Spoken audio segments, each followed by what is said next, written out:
духтарони азиз, ба рафтори худ нисбати модаронатон хуб аҳамият диҳед. Ҳамеша ҳурмату эҳтиромашон кунед, чунки дар оянда шумо низ модар мешавед. Баъд аз оиладор шуданатон низ ҳаракат кунед, ки бо чеҳраи хандон ва хабарҳои шод наздашон равед. Агар дар хонаи модаратон келин бошад, рафтори бади шуморо ҳамчун далел дониста, модари шуморо низ ноҳурматӣ мекунад. Албатта ки духтари бо илм танҳо сари худашро кор мефармояд ва ҳурмати иззатро аз хурдиаш медонаст чӣ аст.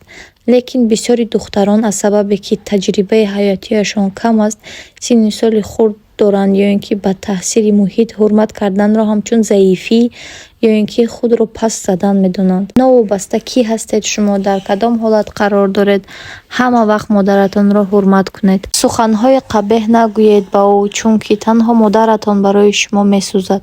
Танҳо модаратон барои шумо баъд аз ҳар як намоз дуо мекунад.